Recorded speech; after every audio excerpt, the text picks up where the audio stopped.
Voilà, alors pour pas trop prendre de retard, on va attaquer cette restitution. Donc moi j'étais dans le groupe animé par Christophe Clivat. Je vais vous livrer un petit peu la synthèse. Donc, au niveau des points marquants qui sont sortis de la conférence, il y avait la notion de la complication du regroupement. Le regroupement, il se fait plus facilement avec un produit, notamment le ski quand il est partagé. C'est beaucoup plus difficile, semble-t-il, pour les activités ou les destinations sur les activités de l'été, par exemple. Donc dans ce sens-là, l'exemple vaudois était significatif où le bâton il a été vraiment nécessaire pour pouvoir encourager ou forcer le regroupement. Un élément qui est ressorti, c'est la notion de spécificité de chaque destination. Donc c'est important de pouvoir capitaliser ou valoriser sa spécificité, ce qui était vraiment le cas dans les Alpes vaudoises. Il semblerait que c'est plus délicat en vallée, où on a beaucoup de destinations, beaucoup de stations qui ont exactement le même produit, les mêmes infrastructures, les mêmes activités. Donc à qui on va dire de choisir le ski et à quel autre on va dire de faire de la randonnée ou du thermalisme. L'élément qui a été relevé par tout le monde, c'est cette notion d'atomisation. Donc véritablement un éclatement un petit peu des structures qui est compensé après par cette notion de régionalisation, puis qui est également compensé par dans l'exemple du canton de Vaud, par une prise de pouvoir ou en tout cas un rôle très fort du canton. Ça c'est également une différence qui ressortait entre l'exemple vaudois et puis ce qu'on peut constater en Valais où le rôle du canton il est beaucoup plus timide, que ce soit en termes d'intervention mais également en termes de subvention. Visiblement, il y a un historique de subventionnement important du canton dans les Alpes vaudoises par des besoins qui sont élevés, mais aussi par des moyens communaux qui sont faibles. Donc en Valais, on a un canton qui est moins interventionniste parce qu'on a des communes qui sont plus fortes, donc en plus de moyens. Si on a relevé le rôle du bâton, on a aussi relevé le rôle de la carotte qui était intéressant avec cette notion de qui paye commande. Donc le canton décide de payer, mais en échange, il aimerait pouvoir décider. Il y a quand même eu, une fois que M. Éperon est sorti de la salle, il y a quand même eu une petite remarque un peu piquante qui disait, mais finalement, si chacun garde sa spécificité, nous, on devrait garder le ski en Valais, puis les Vaudois pourraient tout à fait faire autre chose plutôt que d'enneiger mécaniquement des domaines de basse altitude. Alors, vous transmettrez au Conseil d'État vaudois. Vous transmettrez aux stations vaudoises. D'accord.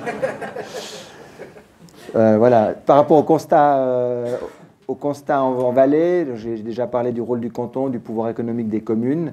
Il y a une différence culturelle qui a été relevée aussi entre le haut et le bas Valais par rapport à la tradition touristique, par rapport aussi à l'investissement des populations locales ou à la professionnalisation des acteurs dans le tourisme, qui est visiblement plus élevé ou semble-t-il plus élevé dans le Haut-Valais. Également une différence de clientèle qui a des attentes différentes. Ça a été relevé par exemple qu'une clientèle plutôt allemande aura facilement la possibilité de se déplacer, accepte de se déplacer 30-35 minutes depuis son hôtel pour aller skier, alors qu'une clientèle plutôt française, c'était l'exemple de Val Thorens, est habituée à sortir de sa maison, à mettre les skis et à partir skier. Cette différence culturelle, elle se retrouve aussi dans la valeur économique des hôtels ou des activités qui sont transmises dans une famille, donc une valeur économique qui reste forte, alors que peut-être dans la partie francophone du canton, on a tendance à avoir des hôtels ou des infrastructures qui sont désuètes et endettées. Ça a été relevé que la gouvernance, elle doit être liée aux produits. Donc quand on a des produits trop disparates ou quand on met ensemble des destinations trop différentes, on a de la peine à avoir une cohérence. Et puis que finalement, l'optimisation aussi doit se faire pour les gros investissements, donc notamment les infrastructures de ski. Court. 1 minute. Je terminerai avec la régionalisation, qui était un élément qui a fait beaucoup débat. Donc, ça a été l'objet une des raisons de l'échec de la loi sur le tourisme passée. C'est maintenant quelque chose qui revient. J'ai beaucoup de notes, donc je vais trier un tout petit peu. Voilà, donc cette régionalisation, c'est ressorti qu'il y a deux destinations, Verbier et Zermatt, qui peuvent un peu jouer tout seuls, alors que les autres destinations doivent trouver des associations. Puis semble-t-il, il faudrait garder une géométrie variable. En fait, on s'associe en fonction d'un produit ou d'un client et pas forcément pour toujours et pour toutes les raisons. Il y a quelqu'un qui a dit de manière assez amusante que Verbier, c'est sans doute un produit qui est très bien identifié en Royaume-Uni, alors qu'en Allemagne, il n'est pas très connu. On prononce Firbier et puis on ne sait pas ce que ça veut dire.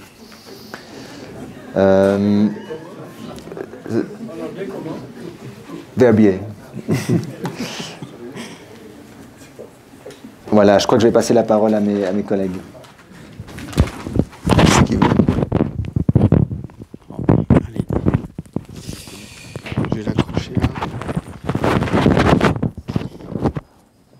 Bien, alors je vais être peut-être un petit peu plus bref, puisque certaines choses ont déjà été dites. Alors Monsieur Guinard de la commune de Bagne a commencé, enfin n'a pas commencé par là, mais je change un petit peu l'ordre, a ressorti un article de 1956 d'une revue de l'hôtellerie qui évoquait finalement les mêmes problèmes qu'on évoque aujourd'hui. Donc tout ça pour dire qu'on est face à des forces d'inertie qui sont lourdes. Et on est sur des processus longs, donc peut-être à partir de là, déjà prendre connaissance de la machine qu'on affronte, et puis aussi peut-être pour ménager nos attentes, pour éviter les frustrations, tout en se rendant compte quand même de l'urgence liée à l'instabilité économique. Ensuite, il y a eu du débat, notamment autour de ce qui peut apparaître comme une opposition, mais qui, à mon avis, est une opposition tronquée entre, d'un côté, le pouvoir des communes et l'indépendance des communes, et de l'autre côté, le pouvoir des cantons. Alors, le canton qui réduirait du coup les dynamiques locales et les dynamiques des acteurs à un esprit de clocher, alors que les acteurs eux-mêmes se bougent déjà pour se fédérer sur différents niveaux. Donc déjà prendre acte qu'il y a déjà des mouvements de fédération et de collaboration qui dépassent les communes, sans nécessairement l'intervention des cantons. Et d'un autre côté, on avait aussi, du point de vue des acteurs du tourisme, parfois une vision un peu tronquée du pouvoir cantonal, qu'on réduirait finalement à une imposition du haut vers le bas. Et là aussi, il faut repenser peut-être cette vision-là et penser que le pouvoir cantonal est aussi un levier notamment financier, et une récompense, du coup, une carotte, et pas nécessairement uniquement qu'un bâton. Donc déjà, prendre acte de ces visions du monde qui sont un peu antagonistes et qui finalement reposent sur parfois des a priori peut être une manière de dépasser les oppositions et créer un climat de dialogue et de confiance plus serein. On a également parlé de la difficulté à transposer une politique vaudoise en Valais, non seulement du fait des structures cantonales et du pouvoir cantonal et du pouvoir des communes, mais aussi de la structure touristique avec deux géants, Verbier et Zermatt, qui ne facilitent pas forcément des dynamiques collectives. Mais en même temps, il faut se rendre compte qu'on n'est jamais à l'abri de rien et que ces géants ont aussi un avantage à s'entourer de plus petites stations pour gagner en résilience et en force. Donc voilà. Et puis troisièmement, on évoquait dans le canton de Vaud les efforts qui avaient été faits pour développer des synergies entre la montagne et le lac, les Alpes vaudoises, le lac et même le Chablais. Et on se disait que c'était aussi des efforts qu'il faudrait développer en Valais, entre pleine montagne et différentes unités territoriales, et pourquoi pas même penser des fédérations entre Alpes vaudoises et Alpes valaisannes. Voilà. Et c'était à peu près tout, je pense.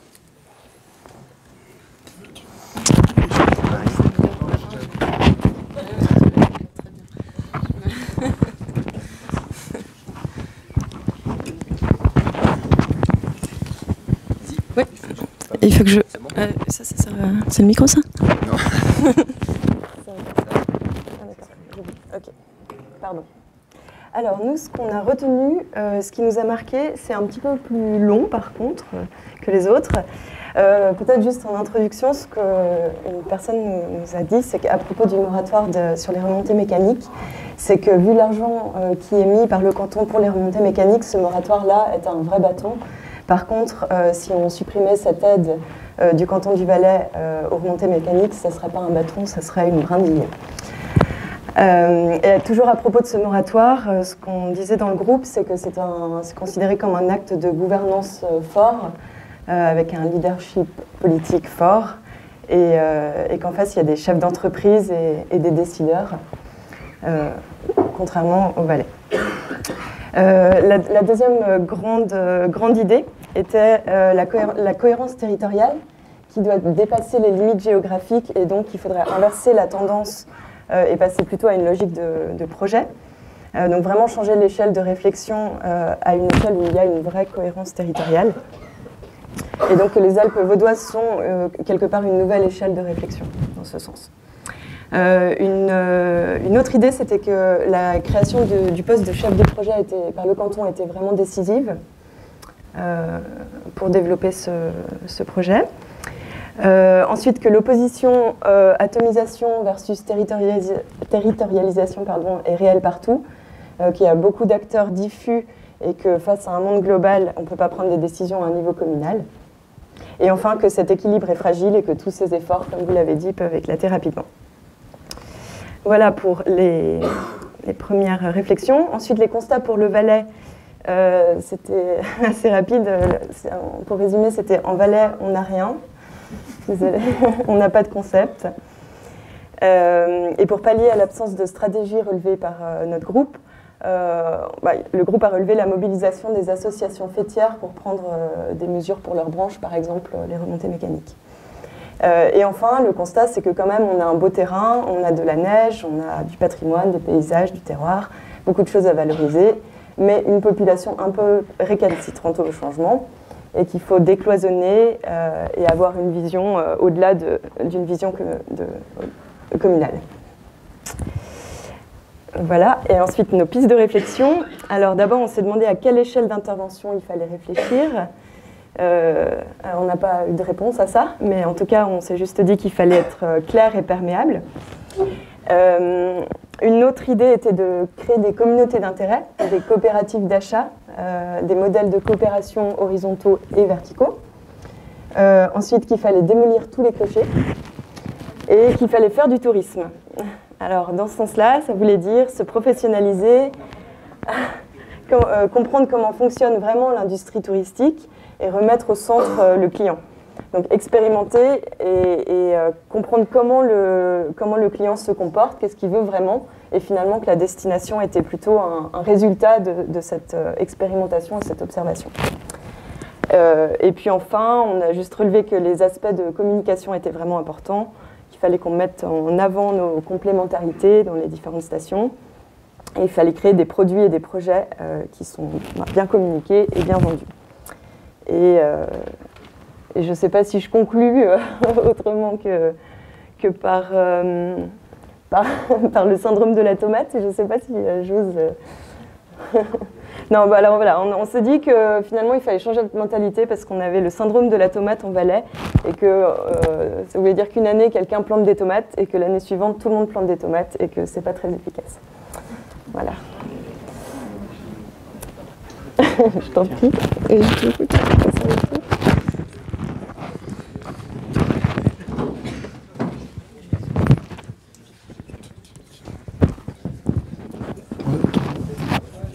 Ouais, mais là ici, ça va.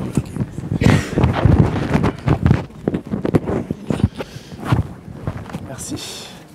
Alors, pour notre groupe, comme la dernière fois, les discussions étaient très riches et très denses. Alors, pour les constats, donc pour faire rapidement, deux sortes de ressentis. Un ressenti, premièrement, un peu négatif sur ce modèle qu'on appelle vaudois, avec ce fort impact qui vient du top-down. C'est vrai qu'en tant que que valaisans, c'est pas toujours, on n'a pas cette mentalité autant affirmée. Et puis, ça mettait en doute la suite de la procédure qui présente une structure assez fragile. Ça, c'était pour l'impression un peu négative, mais il y a eu une majorité quand même d'impressions positives avec cette mise de plusieurs communes autour de la table, et puis avec le courage de choisir et de renoncer. Et puis aussi l'effet du moratoire qui a découlé d'un certain courage politique qui a quand même été relevé, pas positivement, pas négativement, mais qui a été relevé. Alors, on passe au constat en Valais. Donc, on remarque qu'en Valais, on a déjà de la peine à se mettre d'accord, rien que dans une même commune ou dans une même station. Quel produit mettre en avant, si c'est le thermalisme, si c'est les remontées mécaniques, etc. Donc, on a l'impression que les mentalités ne sont pas encore prêtes pour se mettre à plusieurs autour d'une même table pour promouvoir une région. En Valais, il n'y a ni stratégie ni stratège, donc on sent ce manque d'une personne ou d'un groupe de personnes qui donnent un peu, qui définissent des règles amenant à une stratégie. Et puis il y a cette forte présence, cette forte force, ça ne va pas de dire forte force, cette omniprésence des communes, les communes un peu, comme on l'a dit pendant la discussion, des communes Uber à l'Est. Donc, c'est dur de faire prendre des décisions à l'échelle cantonale qui fixeraient des règles sans se faire entraver par les communes. Donc, en conclusion de ce constat un peu du tourisme en Valais, on n'est pas encore prêt à faire du tourisme. Pour le moment, on n'a que fait, comment dire, on a fait que en tirer les bénéfices un peu à court terme, donc en vendant des terrains et en offrant quand même la possibilité de faire du ski, mais ce n'est pas a priori du vrai tourisme comme il faudrait qu'il soit. Alors que pour faire du tourisme, il y a des règles, comme pour le vin. Alors là, il y a un petit parallèle avec le vin. Et puis c'est vrai que si on fait du vin sans suivre les règles, eh ben, le tourisme il risque d'être un peu acide ou amer. Donc rapidement, quelques pistes. Donc, l'idée, c'était de trouver comment fixer ces règles pour en fait qui c'est qui doit fixer ces règles. Donc on n'a pas réussi à avoir une réponse formelle, mais en gros il faudrait donc employer les différentes pistes qui ont été présentées dans le cas vaudois avec le bâton, la carotte, et la mise en place d'une vision stratégique qui conditionne les subventionnements du canton. Donc ça, c'est vraiment un axe important. Donc mettre en place cette gouvernance et puis que certains avoir le courage justement de fixer ces règles. Et puis on se rend compte qu'actuellement nos leaders d'opinion, c'est ceux qui ont gagné avec ce modèle touristique un peu à court terme. Donc c'est difficile de mettre en place ces changements de paradigme.